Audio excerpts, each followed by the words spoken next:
자, 오늘 저는 다섯 번째입니다. 야곱 시리즈 다섯 번째, 고통은 길이다라는 제목 아래 이런 말씀을 나누기를 원합니다. 이 야곱이라는 사람을 우리가 쭉 생애를 우리가 살펴보고 있습니다. 한마디로 야곱의 삶을 종합적으로 정리를 한다면 그는 어떤 사람인가? 한 줄로 정리하면 고통의 사람이었다. 야곱보다 더 많은 고통을 경험한 사람도 없을 겁니다. 지난 시간에 14가지 정도로 한 가지만 해도 보통 사람이 감당하기 힘든 그런 고통을 14가지 정도 겪으면서도 그런 믿음을 잃지 않고 끝까지 믿음으로 승리한 인물이죠. 그래서 지난 시간에 험악한 세월을 보내었다고 바로 왕 앞에 고백할 정도로 그의 인생은 고통으로 점철된 삶이었다고 볼 수가 있습니다. 그래서 인생은 결코 믿음으로 산다고 할지라도 고난에 대해서, 고통의 상황에 대해서는 예외가 없다. 그러나 믿음의 사람은 그 고통을 극복할 수 있는 힘을 하나님께로부터 부여받는다. 하나님은 그를 건져주시지만 그 당사자인 그는 믿음으로 그 고통을 하나님의 은혜로 극복하게 되는 거죠. 이런 우리가 관점, 퍼스펙티브, 세계관, 삶의 세계관을 딱 정립하게 되면요, 크고 작은 어려움이, 고통의 상황이 몰려와도 크게 당황하지 않아요. 그래, 올 게 오는구나. 우리 부부도, 저희 부부에 대해 이야기해서 죄송합니다만은 살아오면서 어려움들이 왜 없었겠어요. 근데 그때마다 우리가 이렇게 가볍게도 보일 수 있지만 이 어려움 뒤에 하나님께서 특별 보너스를 예비하셨나 보다, 이렇게 표현을 하면서 서로를 격려합니다. 오늘은 저 고난에 대해서, 고통의 원인에 대해서는 규명하지 않겠습니다. 단순하지가 않아요. 고난과 고통의 상황의 요인들에 대해서는 아주 다양하고 깊은 심오한 영역입니다. 그래서 오늘 단순히 그 고통과 고난을 어떻게 바라보면서 그것이 우리 삶에, 또 야곱의 삶에 어떤 유익에 긍정적인 영향을 발휘했고 그 상황이 주어졌을 때 어떤 태도로 우리가 직면하고 나아가야 되느냐, 그 부분에서 한번 다섯 번째 시리즈에서 말씀을 나누겠습니다. 이 야곱의 삶을 보면요, 부모님 밑에서 살아갔던 시절이 있었고, 그 다음에 쌍둥이 형제였던 에서의 위협을 받아서 어쩔 수 없이 부모의 근면으로 집을 가출하고 하란 땅에서 외삼촌 밑에서 살아갔던 20년의 세월이 있습니다. 그리고 돌아오다가 하나님의 은혜로 극적으로 그 쌍둥이 형제 에서와 화해를 하게 되고, 그렇지만 심리적으로 이 에서에 대한 부담이 있는 거예요. 그래서 에서라는 그 형제가 우리 가까이 살자고 했지만 야곱은 이래저래 핑계를 대고 가능하면 거리적으로 멀리 떨어져 삽니다. 그가 선택한 곳이 세겜이라는 곳입니다. 세겜 숫곳이라는 곳에서 그는 머무릅니다. 그러면서 에서에게 잠깐 있다가 가겠다고 해놓고 10년을 그곳에서 보냅니다. 학자들에 의하면 한 10년을 보냈다고 해요. 10년쯤 지났는데 문제가 생기는 겁니다. 무슨 문제가 생기는가 하면 신앙적으로 무뎌지고 자녀들은 그 세겜 땅, 하나님을 믿지 않는 그 가나안 사람들의 생활 방식, 풍속, 또 풍습, 관습을 받아들이게 되면서 신앙이 굉장히 혼합주의로 가게 됩니다. 혼합주의는 중국 음식으로 보면 짬뽕이죠. 짬뽕. 섞이는 거예요. 신앙은 순수해야 됨에도 불구하고 그들의 신앙이 이렇게 혼합적으로 짬뽕이 된 거예요. 그런 상황으로 이제 10년을 보내게 되는데 문제가 터집니다. 여러분요, 하나님이 있으라는 곳에 있지 않으면 문제가 반드시 옵니다. 고통의 상황들이 찾아오게 됩니다. 하나님은 하나님의 위대한 선지자였던 이 요나의 삶조차도 요나에게 너는 니느웨라는 곳에 있어야 돼 라고 하나님이 지시를 했잖아요. 그런데 요나가 니느웨라는 곳에 있질 않습니다. 왜냐하면 너무 그곳에 간다는 그 거리도 그렇고 두려웠던 거예요. 그리고 니느웨의 사람들을 또한 사랑하지 않았어요. 그래서 정반대의 다시스라는 곳으로 갑니다. 그로 인해서 하나님은 그의 여정 속에 풍랑을 만나게 하고 큰 물고기 속에서 3일 낮밤을 있게 하는 그 고통의 상황을 겪게 합니다. 이 롯이라는 아브라함의 조카인 롯도 삼촌 아브라함이 롯아 네가 오른쪽을 선택하면 나는 왼쪽을 선택하고 네가 왼쪽을 선택하면 나는 오른쪽을 선택할 거야 라고 제안을 합니다. 그때 이 조카 롯은요 덥석 인간적인 조건, 경제적인 조건, 그리고 문화적인 향유를 누릴 수 있는 조건을 먼저 선택을 해요. 자기와 자기 자녀들이 신앙생활을 잘할 수 있는 그쪽을 선택을 하지 않습니다. 그 소돔 고모라가 있는 그곳을 선택하죠. 그래서 창세기 13장 15절에 보면 그 소돔 고모라 사람들은 하나님 앞에 여호와 앞에 악한 사람들이었어요. 창세기 13장 15절에 보면 하나님 앞에 악한 사람들이고 큰 죄인이었습니다. 믿음이 약하고 하나님 말씀이 없고 겨우겨우 삼촌한테 같이 그 바운더리 안에 있으면서 믿음을 이어가는, 유지하는 그런 수준의 이 롯이 홀로 떨어져서 신앙적으로 독립해서 믿음 없는 사람들이 득실되는 그 소돔 고모라 죄악이 관영한 그곳에서 믿음을 지키면서 자녀들을 믿음으로 키우면서 거기서 사명을 감당한다는 것은 불가능한 상황이에요.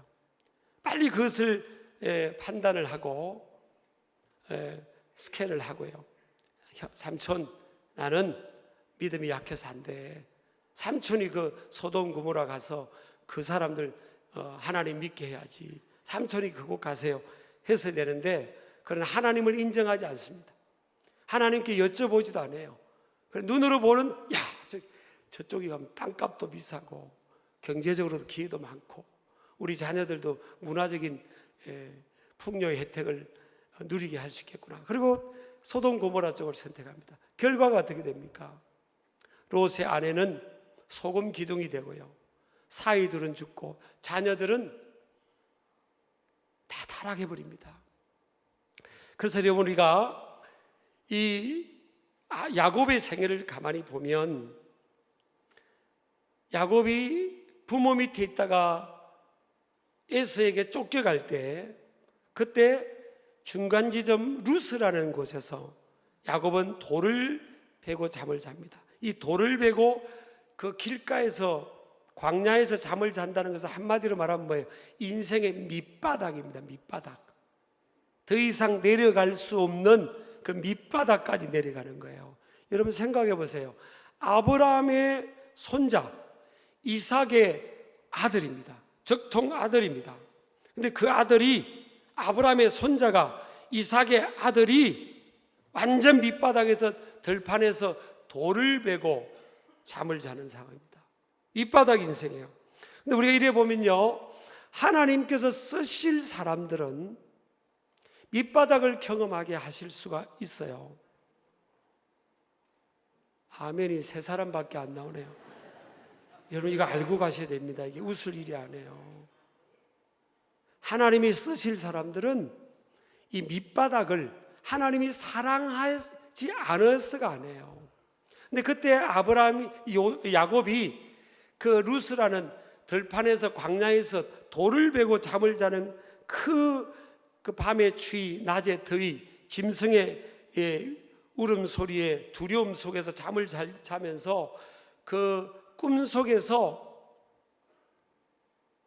하나님을 만납니다. 하나님의 음성을 듣습니다. 네가 어디로 가든지 wherever you go, I'll always be with you. 내가 항상 너와 함께 해주겠다. 그때 하나님의 음성을 듣고 꿈속에서 하나님을 만납니다.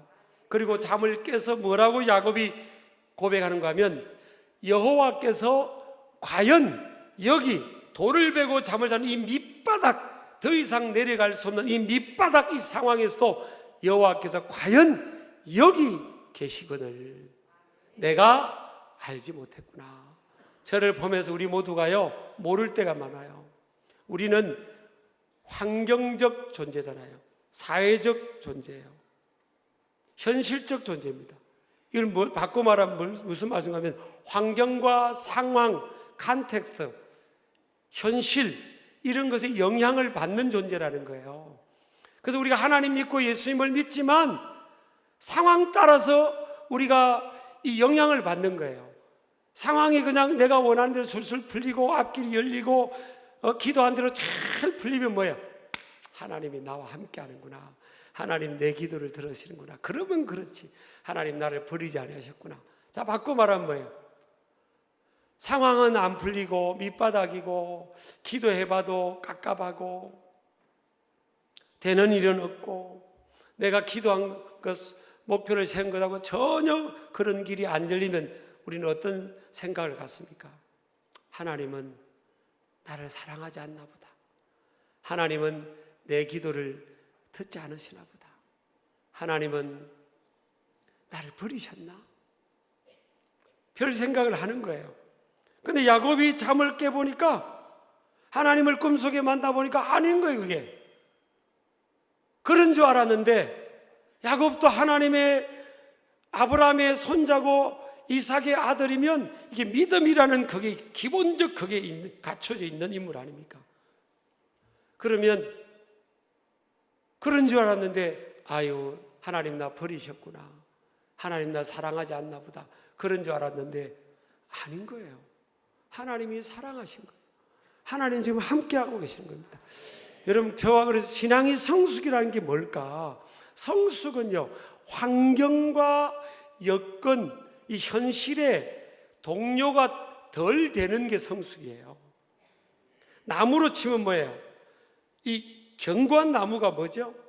비바람이 부는데 이 부는 비바람의 가지가 막 흔들리고 나뭇잎이 막 떨어지는 그 상황 아닙니까? 그런데 뿌리가 깊이 내려가진 나무들은 어떻습니까? 비바람이 불고 막 태풍이 불어 닥쳐도 그 흔들림이 시고 가지가 꺾여지고 나뭇잎은 다 떨어지고 뭐 열매들 꽃은 다 떨어지는 상황인데도 이 뿌리가 깊은 나무들은 중심을 잡는 거예요. 그게 성숙한 겁니다. 그래서 여러분 우리가 믿음이 좋다 안 좋다는 뭘 보면 아는가 하면 고통의 상황을 딱 바닥 틀어져 보면 야 사람 믿음인데 어떤 분은 제가 간증하는 걸 듣고 도전을 받았는데요. 이분이 정말 죽는 줄 알았다는 거예요. 근데 살아났어요. 근데 살아난 거를 아쉬워하더라고요. 천국 가는 건데. 나는 그래서 저 믿음이 좋으시구나. 진짜 믿음은 뭐예요? 하나님 나라를 지향하는 거잖아요. 그래서 여러분 환경과 현실에 속지 마시기를 주의 이름으로 축복합니다. 자, 야곱이 세겜 땅에 있는 10년 동안의 성경을 여러분 뒤져보세요. 하나님의 음성을 들었다는 구절이 없어요. 여러분 하나님이 있으라는 곳에 있지 않으면 그때부터 신앙이 무뎌지고 이 센시티브 민감성이 무뎌져요. 그러면서 하나님의 음성이 들리지 않아요. 여러분 하나님은 10년 동안 하나님이 야곱에게 말씀하지 않은 게 아니에요.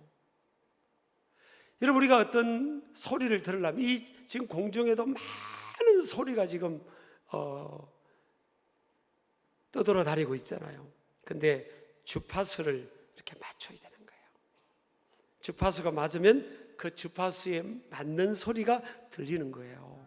하나님은 여전히 우리에게 말씀하시는데 결국 우리 귀가 닫혀 있고 우리가 하나님이 있으라는 곳에 있지 않으면 하나님의 음성이 들리지 않아요. 그런데 오늘 창세기 35장 1절에 보니까 드디어 하나님의 음성이, 야곱에게 끊임없이 말씀하시던 그 하나님의 음성이 들려집니다. 1절을 보세요. 하나님이 야곱에게 이르시되 일어나 베델로 올라가서 거기 거주하며 내가 내 형 에서의 낯을 피하여 도망하던 때 내게 나타났던 하나님께 거기서 제단을 쌓으라 하신지라. 자, 30년 전에, 약 30년 전에 그 들판에서 하나님 만나면서 하나님이 나와 함께 한다는 확신을 갖고 야곱이 뭐라고 고백을 하는가 하면요, 하나님, 나 다시 돌아오게 하시면 내가 하나님 만난 이곳이 베델이 될 것입니다. 그때까지 그 지역 이름이 루스라는 지역이었어요. 하나님, 내가 이곳을 베델이라고 하겠습니다. 베델은 히브리어로 하나님의 집, 따라합시다. 하나님의 집, 하나님의 집이란 뜻이에요. 그리고 하나님, 내가 금이 환양에서 돌아오게 하시면 내가 하나님 11조를, 온전한 11조를 하나님께 드리겠습니다. 그렇게 하나님께 고백해요. 그리고 이 베델, 이곳에서 하나님의 집, 하나님의 성전을 세우고 하나님께 제단을 쌓고 하나님께 오늘날 말하면 예배하며 살아가겠습니다. 그렇게 고백을 해요. 그런데 하나님께서 정말 금이환영하게 돌아오게 하신 거죠. 아무것도 없이 나갔다가 많은 재산, 많은 자녀들, 가족과 많은 재산과 더불어 돌아오게 하시는데 다 잊어버리는 겁니다. 그래서 인간은요, 잊어버려서는 안 되는 것은 잊어버리고 잊어버려야 될 것은 끝까지 안 잊어버리는 거예요. 그래서 은혜는 강물에 새기고요, 원수는 또 돌에 새기는 거예요. 이게 어리석은 인생인 거죠. 은혜는 돌에 새겨야 되고 잊어버리면 안 됩니다. 내가 은혜 받은 사람, 내게 은혜를 주신 하나님, 절대 잊어버리면 안 되는 거잖아요. 그리고 잊어버릴 것은 빨리빨리 잊어버려야 되는 거예요. 사람이 나한테 잘못한 건 빨리빨리 잊어버려야 되는 거잖아요. 근데 야곱이 하나님 앞에 30년 전에 서운했던 거 다 잊어버리는 거예요.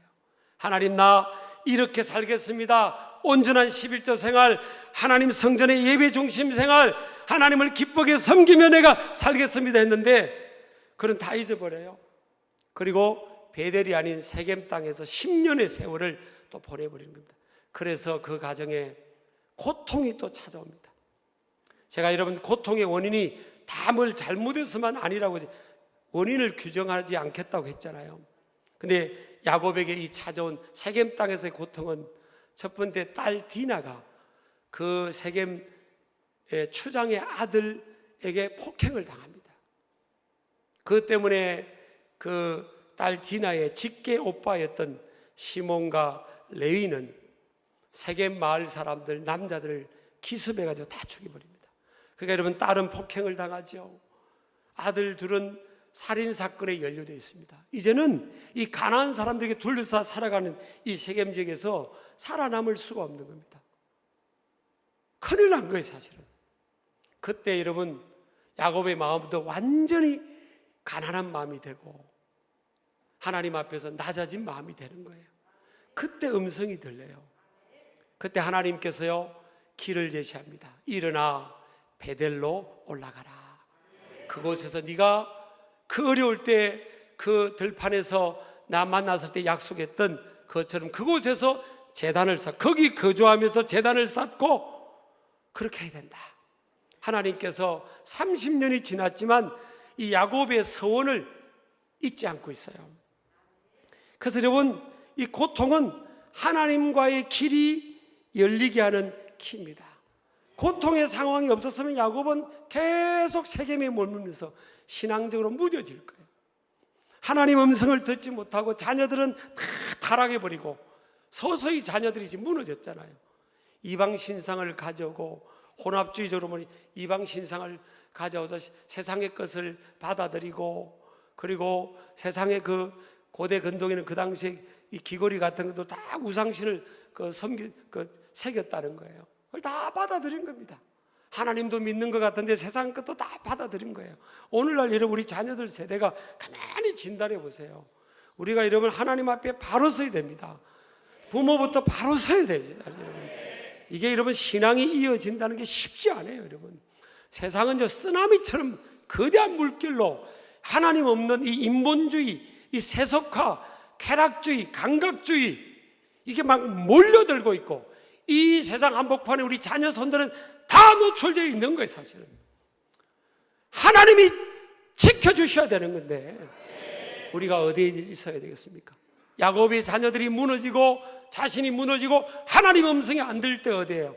베델, 하나님의 집, 하나님을 예배하는 곳이 아닌 저 멀리 엉뚱한 세상 한복판에 있는 거예요.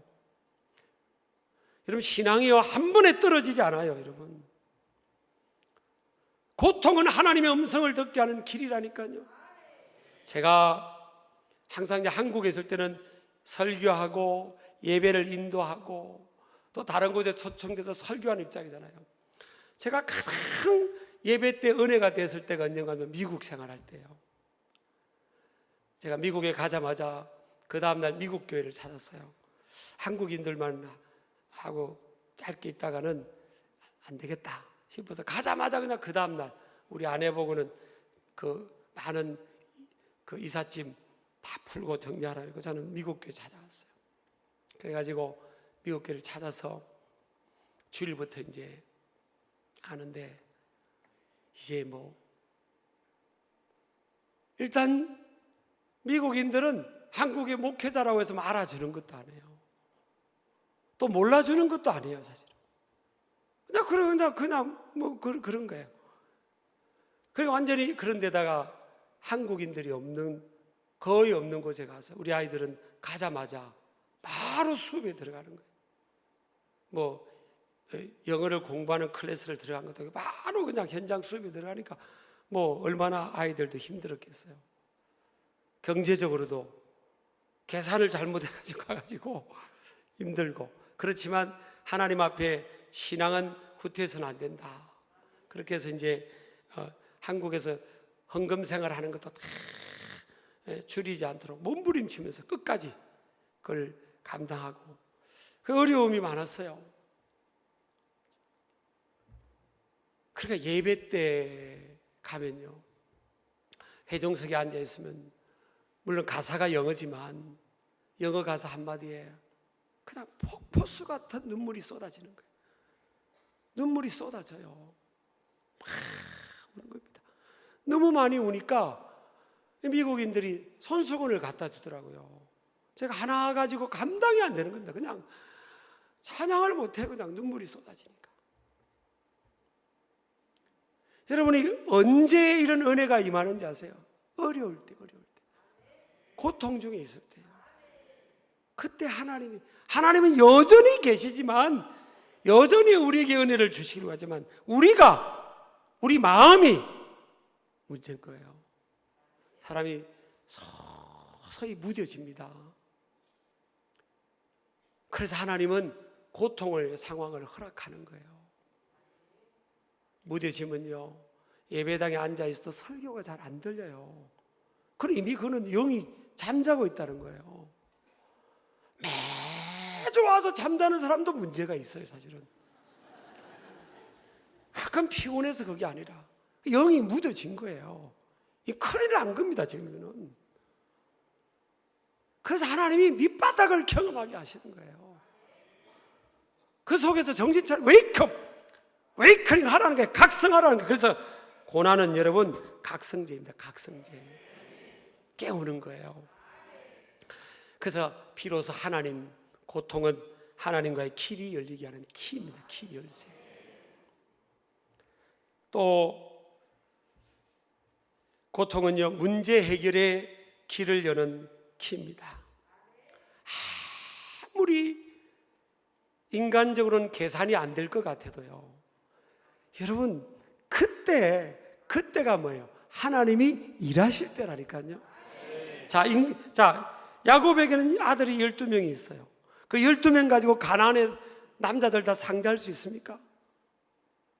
아니, 다른 데서 온 사람들이 자기 마을이나 지역에 있는 남자들을 다 죽여버렸는데 그 가나안 사람들이 가만히 있겠냐고.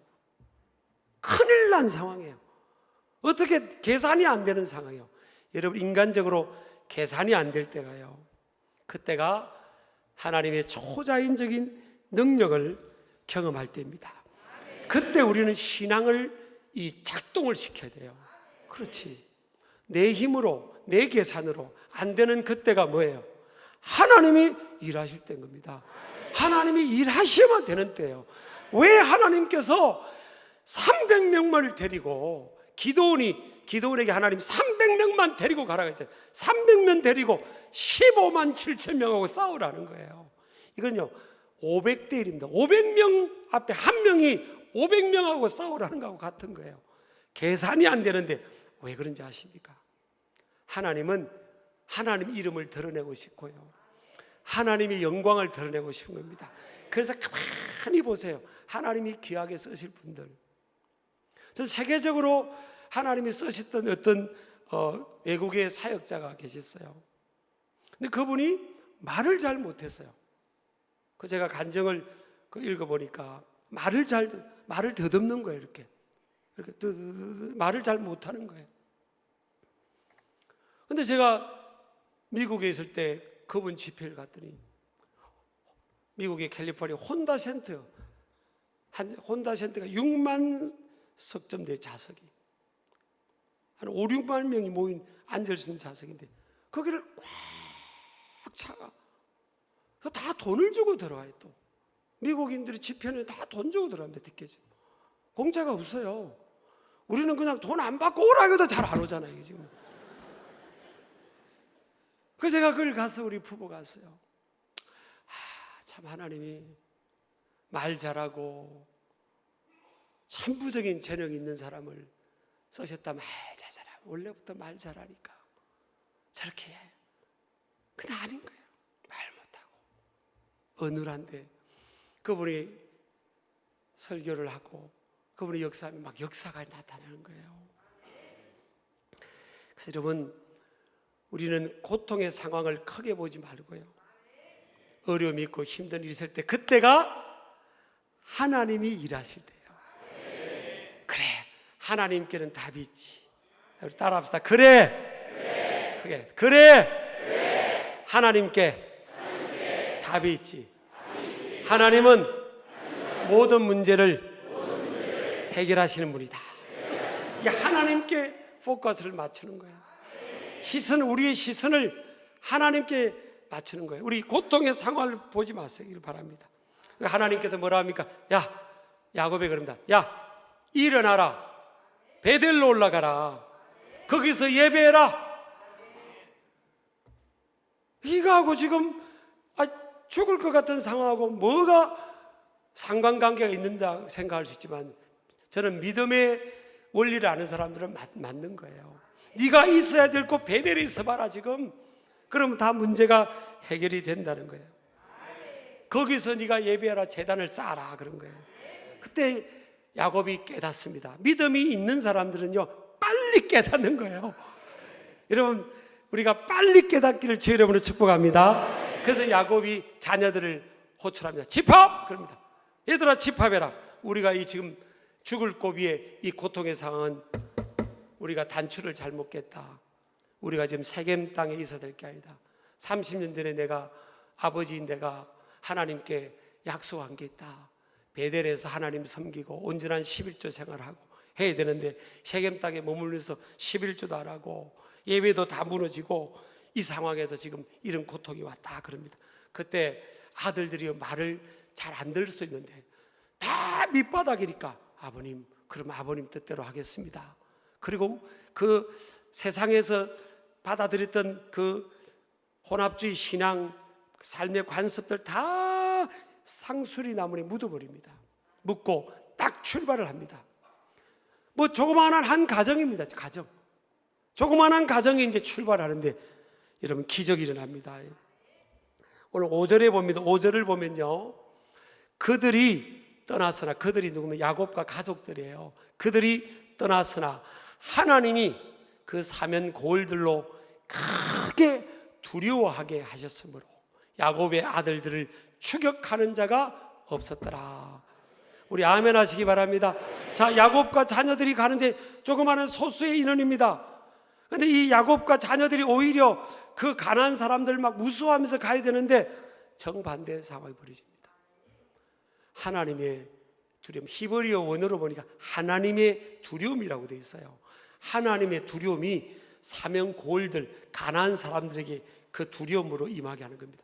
저 야곱과 자녀들 건드리면 큰일 난다. 우리 다 죽는다. 다 끝난다. 우리 큰일 났다. 저 건드리면 안 된다. 그런 마음이 확 들어온 거예요. 그러니까 아무도, 그들이 숫자가 엄청나게 많음에도 불구하고 아무도 야곱과 자녀들을 추격을 안 해요. 여러분, 이게 하나님의 초자연적인 역사입니다. 어떨 때 임한 거죠? 고통으로 인한 순종의 결단. 고통으로 인한 순종의 결단은 하나님의 초자연적인 보호와 도우심을 경험하는 길입니다. 순서가 바뀌면 안 돼요. 순종을 통해 기적이 일어나는 거예요. 기적은 초자연적인 역사 아닙니까? 순종을 통해서 우리 인간의 계산을 뛰어넘는 기적이 나는 거지. 보통 사람은 그럽니다. 하나님 기적적으로 도와주시면 순종할게요. 그건 아무 일도 안 합니다. 순서가 잘못된 거예요. 하나님 말씀 앞에 순종할 때 기적이 일어나는 거예요. 이스라는 곳에 있지 않고 내가 하나님 성전을 멀리하고 예배를 멀리하고 예배가 무너지니까 이런 일인데, 그래, 첫 단추를 다시 깨자. 베델로 올라가자. 그리고 가니까 하나님이 다 책임지시잖아요. 저는 이거 믿습니다. 하나님 앞에 우리가 바로 결단하고 돌이키고 바로 세워지면요, 그때부터 그 사람에게 그 인생의 역사를 합니다. 이게 뭔가 영권입니다. 여러분요, 하나님이 책임지는 인생은 세상이 감당하지 못합니다. 믿음으로 바로 살아가고자 결단한 인생은요, 뭔가 눈에 보이지 않는 이 하나님의 이 특별한 보호가 있어요. 여러분, 우리 신길 가족들이, 우리 하나님 백성들이 이 은혜를 경험하기를 축복합니다. 여러분, 어떤 사람들 보세요. 믿음 신실한 분들 보세요. 뭔가 하나님이 이게 있잖아요. 그 영권이라는 게 있어요. 영적인 하나님의 특별한 임재가 있습니다. 야, 저 사람은 건드리면 안 돼. 하나님 뭔가가 있어, 뭔가. 그래서 구체적인 순종의 결단은 신앙의 고백입니다. 하나님 말씀을 들을 때나 내가 성경을 묵상할 때나 하나님께 예배의 시간을 갈 때 하나님이 우리에게 말씀하세요. 그러면 그래, 말씀이 답이고 해결이니까, 그래, 이렇게 방향을 잡아야지. 내가 이렇게 나가야 되겠다. 그럴 때 하나님께서 역사하시지. 이런 믿음으로 나아가는 우리 신길 가족들 되기를 주의 이름으로 축복합니다. 그래서 고통이 마냥 우리의 삶의 부정적인 게 아닙니다. 따라합시다. 고통은 길이다. 따라합시다. 고통은 길이다. 그 믿음으로 나아가기를 주의 이름으로 축복합니다. 자, 다 일어나시겠습니다. 오늘 들었던 말씀을 생각하면서요, 이 하나님 이 찬양 가사가 정말 우리 하나님 앞에 고백이 되기를 주의 이름으로 축복합니다. 내게 허락하신 시련을 통해, 내게 허락하신 시련을 통해 나의 믿음도 강하게 자라나고 험한 산과 골짜기 지나는 동안 주께 더 가까이 나를 이끄시네. 믿음으로 고백하세요. 내가 겪는 시험이 어렵고 힘겨워도 내 주님보다 크지 안내해. 내 앞에 바다가 갈라지지 않으며 주가 나로 바다 위 거하리. 오른손 들고 나는 믿네. 주의 능력으로 내 삶 새롭게 되리. 나는 믿네. 주의 능력으로 담대히 나가리라. 주와 함께 싸워 승리하리라. 날마다 믿음으로 다시 한번 합니다. 나는 믿네. 나는 믿네. 주의 능력으로 내 삶. 아멘. 하나님이 우리를 들어 쓰신대요. 나는 믿네. 주의 능력으로 달리 나가리라. 주와 함께 싸워 승리하리라. 날마다 믿음으로 나 살아. 날마다 믿음으로 나 살아. 날마다 믿음. 가슴에 손 얹으세요. 날마다 믿음으로 나. 여러분, 결국 믿음의 사람은 뭐예요? 고통을 통해서 그 믿음이 점검이 됩니다. 그 고통을 돌파하게 됩니다. 그 고통 중에 하나님의 놀라운 초자연적인 기적을 경험하는 기회가 되는 겁니다. 그래서 고통은 길이 되는 거예요. 하나님 이 믿음을 주옵소서. 고통 중에도 흔들리지 않는 믿음 달라고 두 손 번쩍 들고 우리 주여 부르시고 기도합니다. 주여 주여 주여. 나는 믿네.